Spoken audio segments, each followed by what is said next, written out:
Let's improve English. तुझे किसने बुलाया था यहाँ? तुझे किसने बुलाया था? बस मुंह उठा के आ गया यहाँ पे। फ्रेंड्स, इसे इंग्लिश में कैसे कह सकते हैं? इसी तरह के कुछ confusing but useful Hindi sentences का इंग्लिश ट्रांसलेशन सीखने के लिए इस वीडियो को एंड तक जरूर देखना। I assure you that you gonna learn a lot of things. मैं आपको बताऊंगा स्टेप बाय स्टेप कि किसी बात को हम इंग्लिश में कितने तरह से कह सकते हैं, कितनी आसानी से कह सकते हैं। एक ही बात को कहने के बहुत सारे तरीके होते हैं, ये मैं आपको समझाने की कोशिश करूंगा। आप काफी कुछ सीखेंगे, इस वीडियो को एंड तक जरूर देखना। तो जैसे कि कहना है, तुझे किसने बुलाया था? बस मुंह उठा के आ गया यहाँ। किसने बुलाया था?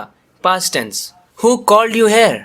Who called you here? Simple हम कॉल बोल सकते हैं। Who called you here? किसने कॉल किया? Who told you to come here?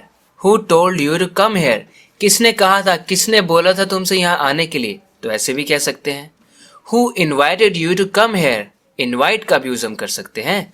Who invited you to come here? बस मुंह उठा के आ गया यहाँ। ये कहने का मतलब है बिना बुलाए आ गया ना यहाँ पर, मुंह उठा के आ गया यहाँ। You just showed up. अब आ गया मतलब यू केम। इसकी जगह पर आप देखो क्या क्या बोल सकते हैं। You just came, you showed up, you got hair, or you showed your face here, or you turned up, uninvited or unasked, यानी कि बिना बुलाए आ गया, मुंह उठा के बस आ गया। You came here uninvited, you came here unasked, you showed up, you got here, you showed your face here, you turned up। इन सब का मतलब है यहाँ पर तू आ गया, यहाँ पर पहुंच गया, बस मुंह उठा के आ गया। You came here uninvited, you came here uninvited। खाना है तो खाओ वरना चलते बनो, देखना है तो देखो वरना चलते बनो, लेना है तो लो वरना चलते बनो। इस तरह के सेंटेंसेस को हम इंग्लिश में कैसे बोल सकते हैं? काफी सिंपल है। ईट इफ यू वांट और go away. Eat if you want, अगर चाहते हो तो खा लो, और गो अवे नहीं तो चले जाओ।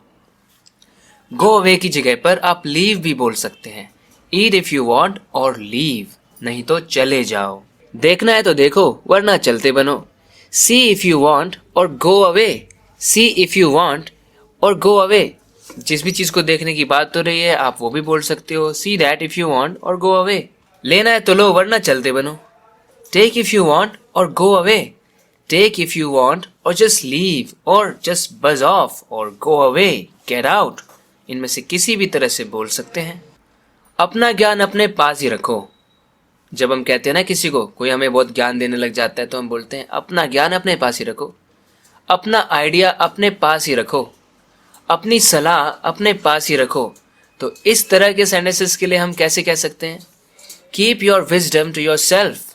Keep your wisdom to yourself. अपने विजडम को, बुद्धि को, अपने ज्ञान को अपने पास ही रखो। Keep your wisdom to yourself. Keep your lecture to yourself, ऐसे भी बोल सकते हैं। अपना आइडिया अपने पास ही रखो। Keep your idea to yourself. Keep your idea to yourself. अपना आइडिया अपने पास ही रखो। I don't want it. अपनी सलाह अपने पास ही रखो। Keep your advice to yourself. Keep your advice to yourself. तू इन सब चौंचलेबाजी में मत पड़। तू इन सब चौंचलेबाजी में मत पड़। You don't get engaged in these useless और पॉइंटलेस थिंग्स। जब हम कहते हैं ना ये फालतू की बातों में मत पड़, ये सब मत कर तू, अब ये फालतू की चीज़ें हैं, तो उनके लिए हम क्या बोल सकते हैं? उन्हें हम कह सकते हैं कि वो यूजलेस थिंग्स हैं, पॉइंटलेस थिंग्स हैं। You don't get engaged in these useless or pointless things। ये भी ना फालतू का चोंचला है। जैसे आपको कोई काम करना पड़ रहा है और वो आपको चीज़ ना अनॉय कर रही है, परेशान कर रही है, क्या ये भी ना फालतू का झंझट है, फालतू का चोंचला है? तो उस सेंस में भी हम इसका यूज़ करते हैं। This is just a nuisance। This is just a nuisance। This is a hassle। This is a hassle। यानी ये ना हैसल है, ये फालतू का चोंचला है, बेकार की बात है। उसके भी 70 चोंचले हैं, ऐसे हम बोलते हैं। यहाँ पर इस वर्ड को बोलने का मतलब है कि उसके नखरे बहुत सारे हैं। He has many tantrums। He has many tantrums। ये करो, वो करो, ऐसे नहीं चलेगा, वैसे नहीं चलेगा, मुझे तो ये चाहिए, इस तरह का चाहिए। मतलब वो इंसान चूजी है, पिकी है या फिर फसी है। जो इंसान जल्दी से कोई फैसला नहीं लेता, बोलता है कि नहीं ये खराब है, ऐसा नहीं, नहीं ये चाहिए, नहीं वो चाहिए, मतलब वो इंसान चूजी है, फसी है या पिकी है। He is very picky, very choosy, very फसी। तो हम कह सकते हैं उसके भी 70 चोंचले हैं। इसके लिए इंग्लिश में इस तरह से हम बोल सकते हैं। तुम क्यों खामखा अपना दिमाग चला रहे हो? तुम्हें किसी ने बोला है? कैसे कहेंगे इंग्लिश में? Why are you using your brain needlessly or unnecessarily? unnecessarily, needlessly, बिना मतलब के क्यों अपना दिमाग चला रहे हो? Why are you trying to be a genius? Why are you trying to be a genius? क्यों खामखा अपना दिमाग चला रहे हो? क्यों जीनियस बनने की कोशिश कर रहे हो? Why are you trying to be so smart? या हम कह सकते हैं Why the hell are you trying to show your smartness or intelligence? अपने इंटेलिजेंस, अपनी स्मार्टनेस को क्यों दिखाने की कोशिश कर रहे हो? We use hell like this to show that you're angry, you're frustrated. एक अच्छा इंसान वही होता है जो इंसानियत के काम आए. इसे इंग्लिश में कैसे कह सकते हैं? A good person is the one who is of service to humanity. जो ह्यूमैनिटी के लिए सर्विस करे, ह्यूमैनिटी के काम आ जाए.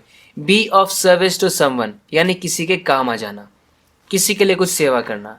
A good person is the one who is of service to humanity.